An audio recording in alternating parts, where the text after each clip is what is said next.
जगह आधार नामांकन की बात हो रही है।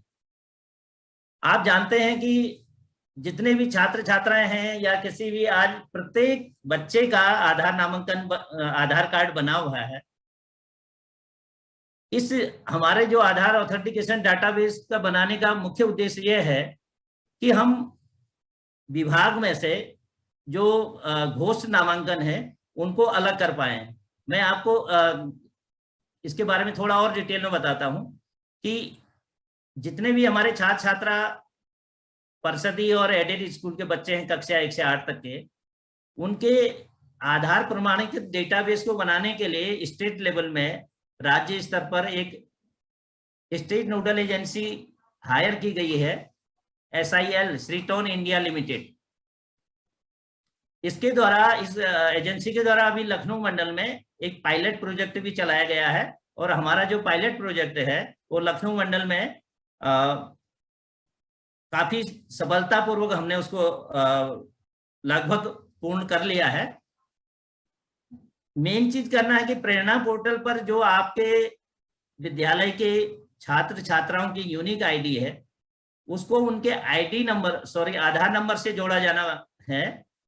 और जो आधार कार्ड विहीन छात्र छात्राएं हैं जिनके पास आधार कार्ड नहीं है, उनका आधार नामांकन किया जाना है। और जिनके आधार कार्ड वास्तविक रूप से उनके पास हैं, उनमें कुछ त्रुटि हो गई, त्रुटि का मतलब कि उसका आधार में क्या होता है, मेन रूप से बच्चे का नाम, माताजी पिताजी का नाम, बच्चे का लिंग, बच्चे की जन्म तिथि, ये 4 जो आधार के फील्ड हैं, इनमें त्रुटि यदि आ रही है तो उसको हम पुनः उसका सुधार करके एजेंसी के द्वारा उसको आधार को अपडेट कराएंगे। और जितने भी इस प्रकार से आधार कार्ड हमारे बच्चों के पास हैं उनको प्रमाणीकरण करेंगे कि ये आधार वाकई में जिस बच्चे का है वो वैलिड है या नहीं है। और इसके बाद में जब ये इसमें 2 चरण होंगे, एक तो होगा डेमोग्राफिक प्रमाणीकरण और एक होगा बायोमेट्रिक प्रमाणीकरण। डेमोग्राफिक में 4 चीजें आएंगी, छात्र छात्रा का नाम आएगा, उसके माताजी और पिताजी का नाम सही है कि नहीं है ये आएगा, उसकी जन्म तिथि आएगी और उसका लिंग आएगा।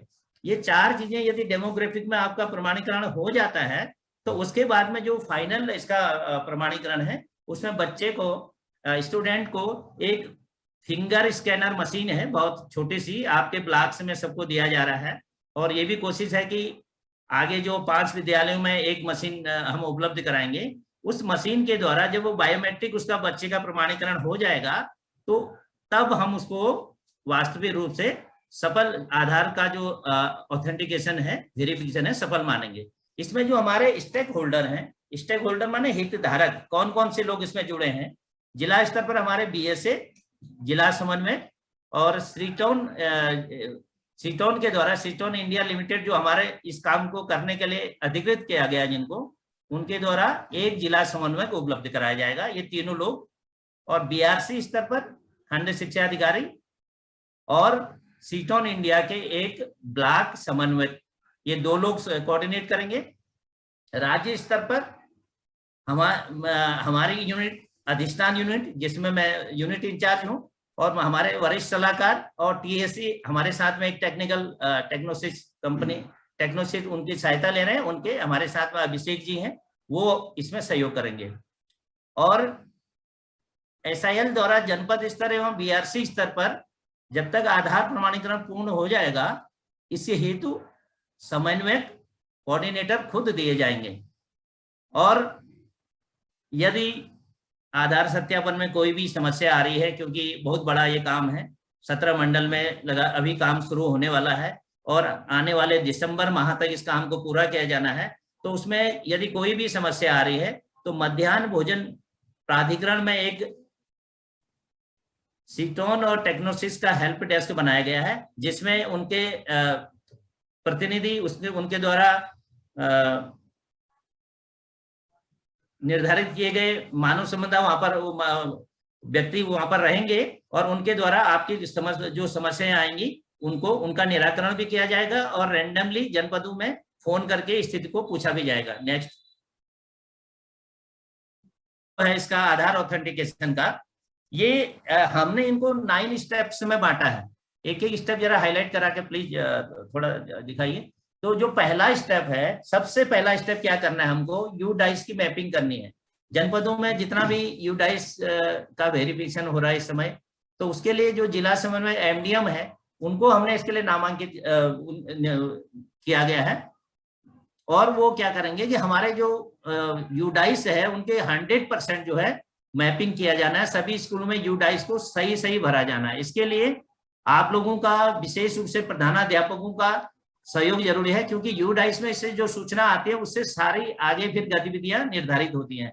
तो जो भी सूचना विद्यालय के संबंध में या जो भी उसके बिंदु हैं, आपसे ये आग्रह है कि सही सही और एकदम एक्यूरेट रूप में उसको भरें। दूसरा इसका स्टेप आएगा कि स्टूडेंट रजिस्ट्रेशन।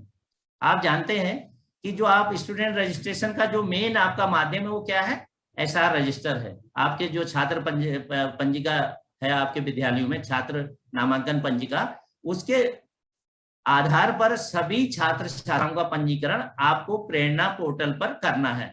ये भी हेडमास्टर और उनके सहायक अध्यापकों की जिम्मेदारी है। उसके बाद में जब आप ये छात्र छात्राओं का 100% पंजीकरण कर लेते हैं, तो उसका अगला स्टेप आता है डाटा वेरिफिकेशन। प्रेरणा पोर्टल में हम एक आने वाले समय में आपको एक ड्रॉप डाउन दे रहे हैं सभी अध्यापकों को। सभी अध्यापकों के लिए एक ड्रॉप डाउन बना रहे हैं। ड्रॉप डाउन का मतलब है कि ऐसा ऐप बना रहे हैं, डिवाइस कर रहे हैं, जिसके द्वारा आप अपने विद्यालय में जो बच्चे नामांकित हैं, यदि उनमें से किसी कारण से कोई बच्चा स्कूल छोड़ करके आपका चले गया हो, या कोई बच्चा किसी दूसरे, आपको पता चला है किसी दूसरे स्कूल में भी उसका नामांकन हो, या किसी बच्चे का किसी कारण से आकस्मिक रूप से यदि उसके साथ कोई घटना हो गई हो, मृत्यु हो गई हो, तो ऐसे बच्चों को उस ड्रॉप डाउन में आपको चिन्हित करके डिलीट करना है। और एक चीज मैं यहाँ पर क्लियर करना चाहता हूं, इस बार में चूंकि ये पहली बार में हम आधार प्रमाणीकरण करने जा रहे हैं, आपको वॉलंटियर के रूप में काम करना है, बहुत निडर होकर काम करना है। यदि सिस्टम में इस प्रकार के बच्चे, घोस्ट बच्चे आए हैं, तो उनको क्लीन करना है। उसके लिए आपको किसी भी प्रकार से कोई भी परेशानी नहीं है, कोई भी दंडित नहीं करेगा। हाँ, आपको स्व प्रेरित होकर के काम करना है, क्योंकि एक बार आपको मौका दिया जा रहा है। यदि आप इसको क्लीन कर देते हैं तो आगे सिस्टम में सही जो बच्चे हैं वो रहेंगे। यदि आपने इस बार नहीं किया और आगे फिर पता चला कि इसमें घोस्ट बच्चे अभी भी हैं, तो फिर जिम्मेदारी फिक्स हो जाएगी। प्लीज इस बात पर जो प्रधान अध्यापक हैं और सहायक अध्यापक विशेष रूप से ध्यान दें। अभी अभी जो लखनऊ में हमने पायलट प्रोजेक्ट किया है, मैं केवल एक आंकड़ा आपको बताना चाहता हूं, 1,40,000 बच्चे डिलीट किए जा चुके हैं, जो किसी प्रकार से या तो घोस्ट थे या डुप्लीकेट थे। 1,40,000 लगभग 23 लाख में से। तो निश्चित रूप से ये संभावना है कि अन्य ब्लॉक्स में, जिलों में, मंडलों में भी ये स्थिति होगी। कृपया आप इस पर विशेष ध्यान दें। उसके बाद में जब डाटा वेरिफिकेशन हो जाएगा, ड्रॉप डाउन से आपने सही बच्चे को चिन्हित करके प्रेरणा पोर्टल में उपलब्ध कर दिया, तब छात्रों का डाटा क्लीन जब हो जाएगा, तो स्कूल स्तर पर डीसीएफ, ये एक डाटा कैप्चरिंग फॉर्मेट होता है, सबको दिया जाएगा, के साथ छात्रों की आधार फोटोकॉपी और सहमति पत्र के हार्ड कॉपी जमा करते हुए बीआरसी में उपलब्ध कराया जाएगा। अभी जब मिड डे मील से वित्तेंद्र सर इसमें थे, तो उन्होंने भी आपको कहा था कि प्राधिकार पत्र की बात कही थी, तो वही प्राधिकार पत्र में बच्चे का आधार नंबर भी लिखा हुआ है, वो सही सही भरवा करके उसकी हार्ड कॉपी, उसकी सहमति पत्र की कॉपी और बच्चे का जो आधार कार्ड है उसकी फोटोकॉपी, ये भर करके आपको बीआरसी में उपलब्ध कराना है। ये भी हमारे हेड टीचर और सहायक अध्यापकों की जिम्मेदारी रहेगी। और बीओ जो है, बीओ का तो खंड शिक्षा अधिकारी महोदय का पूरे ब्लॉक की जिम्मेदारी है, मॉनिटरिंग की और सारी चीजें उनका, वो तो इसका उनकी जिम्मेदारी रहेगी इसमें। फिर अगला है इसमें ट्रेनिंग एंड रिसोर्सेज। इसके बाद में सीटोन इंडिया लिमिटेड का जो काम शुरू होता है, उनके द्वारा जनपद और बीआरसी स्तर पर प्रशिक्षण दिए जाएंगे, कार्यशाला आयोजित किया जाएगा और आधार प्रमाणीकरण के जो अगले स्टेप्स हैं उनको लागू किया जाएगा, उनके लिए कार्य किया जाएगा। हमारे टीचर्स और जितने भी टीचर्स और बीओज हैं वो उनको इस कार्य में सहयोग करेंगे, क्योंकि बिना आपके सहयोग के ये जो कार्य है वो अकेले कोई भी एजेंसी पूर्ण नहीं कर पाएगी। सहयोग आपको करना है और कार्य उनके द्वारा किया जाएगा। फिर अगला स्टेप में आधार वैलिडेशन एट बीआरसी। प्रत्येक बीआरसी पर जब ये डेटा आपका डीसीएफ, आधार की फोटोकॉपी और सहमति पत्र की कॉपी जमा हो जाएगी, उसका डिटेल जमा हो जाएगा, तो उसके बाद में प्रत्येक बीआरसी पर जितने भी डाटा एंट्री ऑपरेटर की जरूरत पड़ेगी, अधिकतम 10 तक भी, वो हमने पहले से ही जनपदों को दे दिया है कि दैनिक मानदेय के आधार पर भी हम उनको रख सकते हैं। सारे बीएसएस को कॉपी गई है, उनको लगाते हुए और अपने विभागीय जितने डाटा ऑपरेटर हैं जो उपलब्ध है उनको लगाते हुए सीटॉन के द्वारा आधार कार्ड की फोटोकॉपी डीसीएफ के माध्यम से आधार प्रमाण पोर्टल पर उनका सत्यापन किया जाएगा कि ये सही है या नहीं है। नेक्स्ट स्टेप आएगा डाटा फिल्ट्रेशन। जब इसको प्रमाणित किया जाएगा तो उसमें 4 परिस्थितियां आ सकती हैं। एक तो ऐसा, नंबर 1 में कि आधार कार्ड जो था उसका डेमोग्राफिक सत्यापन सफल हो गया, यानी डेमोग्राफिक सत्यापन में 4 चीजें मैंने अभी आपको बताई, याद आपको भी करना पड़ेगा कि उसका बच्चे का नाम, उसका जन्म तिथि, माताजी और पिताजी का नाम और उसका लिंग। ये चीजें यदि सही होती है बच्चे की, तो उसका आधार कार्ड का जो डेमोग्राफिक सत्यापन है सफल माना जाएगा। इनमें से यदि किसी चीज में भी कमी या डुप्लीकेसी है तो असफल हो जाएगा। तीसरी कंडीशन ये आएगी कि छात्रा का आधार कार्ड उपलब्ध नहीं है। और चौथा इसमें यह भी है कि यदि आधार कार्ड नहीं है जिनका, उनका तो आधार कार्ड बनेगा, उसके लिए कैंप लगाएंगे सीटॉन इंडिया लिमिटेड के, उसके द्वारा बनाया जाएगा। और बाकी जो चौथा स्टेप ये होता है कि जो घोस्ट इनरोलमेंट ऊपर लगातार हम कर रहे हैं, वो प्रेरणा पोर्टल पर जो घोस्ट इनरोलमेंट है वो क्लियर हो जाएगा कि कितना था और कितना हम उसको हटा लिए हैं। तो इसके बाद में जब डेमोग्राफिक प्रमाणीकरण यदि असफल रहता है तो क्या करेंगे, उसको दोबारा उस आधार कार्ड को वैलिडेशन करेंगे, बच्चों से संपर्क करेंगे, कैंप लगाया जाएगा सीटॉन इंडिया के द्वारा। उन बच्चों के आधार कार्ड में जो त्रुटियां उनको सही की जाएंगी, और जिनका आधार कार्ड नहीं है उनको कहकर हमारे जो बीआरसी में 2 आधार किट रखी गई है, ट्रेंड किए गए हैं, वो उनके सहयोग से इनका पुनः आधार कार्ड बनाया जाएगा। और उसके बाद में उस आधार कार्ड को अपडेशन करने के बाद में पुनः उसका प्रमाणीकरण किया जाएगा। नेक्स्ट स्टेप है, यदि डेमोग्राफिक प्रमाणीकरण इस प्रकार से जिसका था तो क्लियर हो गया, यदि उसमें कोई त्रुटि थी तो उसको दोबारा क्लियर किया, और जिसका आधार कार्ड नहीं उसको बनवाया। तो उसके पश्चात आधार प्रेरणा पोर्टल पर उपलब्ध प्रमाणीकृत जो छात्र हमारे फाइनली आते हैं उनका बायोमेट्रिक फिंगरप्रिंट भी लिया जाएगा। जैसे अभी हमने लखनऊ में एक स्कूल में इसका डेमो कराया था कि एक छोटी सी मशीन है, उसमें बच्चों को बुलाया जाएगा, बच्चे आपके पास में हैं जो ओरिजिनल, उनका बायोमेट्रिक फिंगर से ये पता कर लिया जाएगा कि ये बच्चा जिसका डेमोग्राफिक हमने अभी प्रमाणीकरण किया है ये वही बच्चा है या नहीं है। यदि वो बायोमेट्रिक फिंगर में सफल हो जाता है तो बच्चे का 100% जो है प्रमाणीकरण फाइनल हो जाएगा। नेक्स्ट,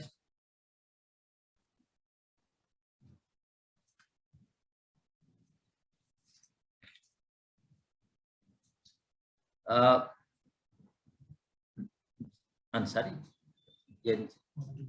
जयंत जी, नेक्स्ट। हाँ, थैंक यू।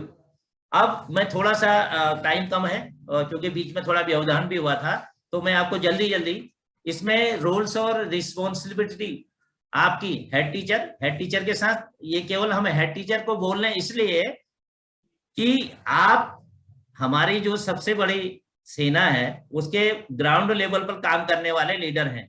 तो हेड टीचर के साथ जितने भी सहायक टीचर हैं वो सब, ये सब आपके लिए है। हेड टीचर तो एक आपके हेड होने के नाते आपकी पूरे जो टीचर हैं विद्यालय के, सबकी ये जिम्मेदारी है। इसमें क्या करना है आपको, विद्यालय के हेडमास्टर और शिक्षकों द्वारा नए छात्र छात्राओं का जो एडमिशन है वो तथा स्कूल रजिस्टर के अनुसार प्रेरणा पोर्टल पर गैर पंजीकृत जो छात्र छात्रा है उनका 100% एक तो पंजीकरण करना है और त्रुटि रहित पंजीकरण करना है। कोई भी फर्जीफिकेशन या घोस्ट इनरोलमेंट अब कदापि बर्दाश्त नहीं किया जाएगा।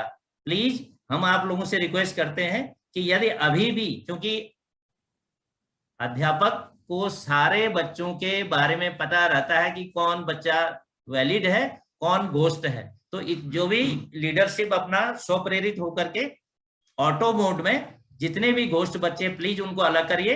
इसमें किसी के लिए भी कोई भी इसमें कार्रवाई नहीं की जाएगी, और आगे आने वाले समय में यदि मिलता है घोस्ट बच्चा तो फिर उसके लिए जिम्मेदारी फिक्स होगी। नेक्स्ट है सेकंड में, प्रेरणा पोर्टल पर जो ड्रॉप डाउन मॉड्यूल या ऐप हम उसको उपलब्ध कराएंगे, अभी हमने बताया था, उससे आपको छात्र छात्राओं को डेटा का सत्यापन करना है, और जो गलत तरीके से अंकित हैं, स्कूल छोड़ गए हैं, उनका नाम हटाना है, और कक्षावार और छात्र छात्राओं की सूची का सत्यापन आपको जो लॉगिन दिया जाएगा जुलाई माह के अंत तक 100% उसको पूर्ण किया जाना है।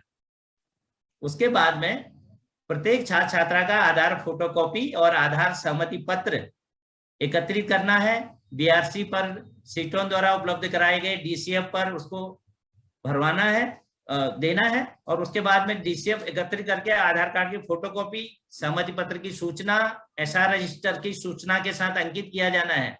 एसआर रजिस्टर आपका सबसे महत्वपूर्ण दस्तावेज होता है।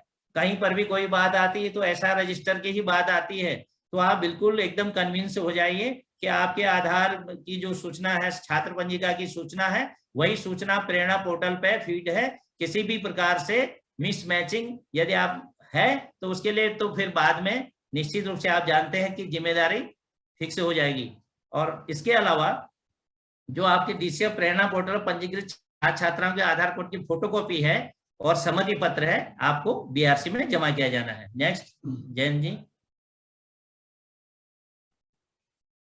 बीआरसी पर जब आधार प्रमाणीकरण की प्रक्रिया पूर्ण कराई जाएगी तो जिन छात्रों का डेमोग्राफिक सत्यापन विफल हो जाता है, विफल समझ रहे हैं ना, 4 चीजें बार बार ये याद रखना पड़ेगा आपको, जन्म तिथि है, माताजी पिताजी का नाम है, उनका लिंग है और बच्चे का नाम, तो ये 4 चीजों में से यदि होता है, यदि नहीं सही पाया जाता है तो उसका, और जिस छात्र छात्रा का आधार उपलब्ध नहीं है उनके बारे में हेडमास्टर और जो सहायक शिक्षक हैं उनके माता पिता को जाके सूचित करेंगे, उनसे संपर्क करेंगे, और स्कूल में छात्र छात्रा को एसआईएल या सीटोन इंडिया लिमिटेड द्वारा जो शिविर आयोजित किया जाएगा आप लोगों की सहमति के साथ में, आप लोगों के सहयोग से, उसमें उन बच्चों को आमंत्रित किया जाएगा, जिससे उनका जो त्रुटिपूर्ण आधार कार्ड है उसको त्रुटि सही की जाएगी, और जिसका आधार नहीं बना है उसका आधार भी बनाया जाएगा। नेक्स्ट, इसी में इसके बाद में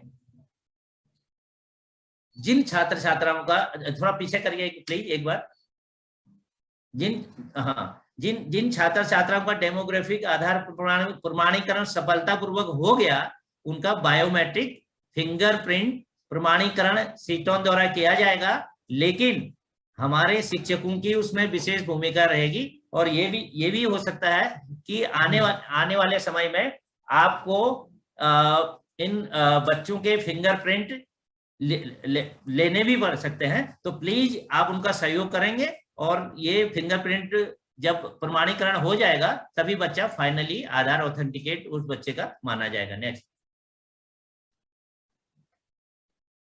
अब इसमें जो डीसीज और बीओज हैं, डीसी जिला समन्वयक हैं और खंड शिक्षा अधिकारी महोदय, उनके रिस्पॉन्सिबिलिटी, वैसे तो समस्त रिस्पॉन्सिबिलिटी ब्लॉक के बीओज की है आपके साथ में, फिर भी मैं एक बार और रिपीट करना चाहता हूं कि बार बार आपको बताने का, ये सेशन करने का हमारे महानिदेशक महोदय का यही उद्देश्य है कि ताकि एक एक अध्यापक को जो हमारे फील्ड में है इनके योजनाओं के बारे में, हम क्या करने जा रहे हैं उसके बारे में जानकारी हो जाए, और जानकारी के साथ में यदि कोई उत्सुकता फिर बीच में कोई प्रॉब्लम आती तो पता भी चले कि किसकी क्या जिम्मेदारी है इसमें। तो इसमें जो जिला समन्वयक और खंड शिक्षा अधिकारी हैं, इनके समन्वय द्वारा प्रेरणा पोर्टल पर 100% यूडाइस कोड की मैपिंग पूर्ण की जाएगी, और जितने भी बच्चों के डीसीएफ भरे जाने हैं उनके आधार फोटोकॉपी, सहमति पत्र एकत्रित करके हेडमास्टर और शिक्षकों को प्रशिक्षण दिए जाने के लिए सीटोन को आवश्यकता अनुसार जब भी जरूरत पड़ेगी सहयोग प्रदान करेंगे, और हेडमास्टर शिक्षकों को डीसीएफ प्राप्त करने हैं तो प्रारूप आवश्यक दिशा निर्देश, समय सारणी, समय सीमा का निर्धारण करके हेडमास्टर और शिक्षकों और स्कूलों में बताया जाएगा और एक एक स्कूल की मॉनिटरिंग की जाएगी। उसके अलावा ब्लॉक समन्वयकों द्वारा, सीटान के जो ब्लॉक समन्वयक हैं द्वारा शिक्षकों को आवश्यक सहयोग और बीआरसी पर हार्ड कॉपी, उसमें आधार कार्ड की फोटोकॉपी है, डीसीएफ है और सहमति पत्र है, 3 चीजें हैं का 100% कलेक्शन सुनिश्चित किया जाएगा बीआरसी पे। नेक्स्ट, इसके अलावा आधार प्रमाणीकरण का कार्य जब पूर्ण होने के लिए, अभी मैंने पीछे बताया था, फिर भी ये डीसी जो बीओज के लिए है कि जो डेडिकेटेड ऑपरेटर हैं, जिनको कार्य की जानकारी है, जिनको आपने ट्रेनिंग दे दी है, उनके लिए पहले से ही computer, hardware, high speed internet connectivity उपलब्ध कराई जाएगी और यथासंभव जितनी आवश्यकता है उसको लगाते हुए तय समय अवधि में, निर्धारित समय अवधि में ये कार्य को पूर्ण कराया जाएगा। सीटोन द्वारा बीओ के माध्यम से, सीटोन इंडिया लिमिटेड के द्वारा खंड शिक्षा अधिकारी के माध्यम से शिक्षकों से समन्वय स्थापित करते हुए स्कूल स्तर पर शिविर का आयोजन किया जाएगा और उस शिविर में क्या किया जाएगा, जिन बच्चों का डेमोग्राफी सत्यापन सफल हो गया उनका फिंगरप्रिंट प्रमाणीकरण किया जाएगा। जिन बच्चों का डेमोग्राफी सत्यापन विफल हो गया तो उनको फिर उस कैंप के माध्यम से उनका आधार अपडेशन किया जाएगा। आधार अपडेशन माने जो उसमें त्रुटियां थी उसको वास्तविक रूप से इरेज करते हुए सही चीजें उसमें इनबिल्ड की जाएंगी और जिनके पास आधार उपलब्ध नहीं है उनका नया आधार कार्ड बनाया जाएगा। 3 ये एक्टिविटी को किया जाना है। नेक्स्ट, अब लगभग पूरी बात अभी पूरी हो गई, बस मैं सिर्फ एक चीज आपको बताना चाह रहा था। सारे अपने अध्यापकों को और प्रधान अध्यापकों को जिन्होंने ध्यान लगा करके हम लोगों की बात सुनी, लखनऊ का जो पायलट प्रोजेक्ट हमने किया उसका एक मैं डेटा आपको बताना चाहता हूं कि इसमें लगभग 23 लाख बच्चों का हमने आधार ऑथेंटिकेशन किया, तो उसमें बाकी लगभग 16 लाख बच्चों के आधार ऑथेंटिकेशन कंप्लीट हो गए। जिनके आधार नहीं थे उसमें काफी बच्चे निकले हैं, लगभग 6.4 लाख बच्चे ऐसे थे जिनके आधार नहीं है और कैंप लगा के हमने 2 लाख से अधिक बच्चों के उसमें आधार कार्ड बन भी गए। लेकिन सबसे जो बड़ी और चिंताजनक बात है, इतने में से 1,40,000 बच्चे डुप्लीकेट या डिलीटेड है। अब आप बताइए कि एक बच्चे पे और आपकी हमारी सबकी ऊपर से नीचे तक सैलरी लगा करके कितना बच्चे पे खर्च राज्य सरकार और केंद्र सरकार करती है। यदि एक मंडल में इतने बच्चे घोस्ट बच्चे हैं तो निश्चित रूप से अन्य मंडलों में भी होंगे। हम आपका आह्वान करते हैं कि ये जो एक तरफ से पुनीत कार्य है ये, क्योंकि जो घोस्ट है इसमें से, जो इसमें से है ही नहीं, उनको आउट किया जाना और जो वास्तविक हमारे बच्चे हैं उनको पूरी सुविधा, विभागीय सुविधा पूरी किया जाना, जिससे कि हमारे सिस्टम पे, हमारे स्कूल पे लोगों का विश्वास जागृत हो और आगे हम आने वाले समय में गर्व से कह पाए कि हमारे बच्चों में, हमारे बीच में कोई भी घोस्ट इनरोलमेंट नहीं है।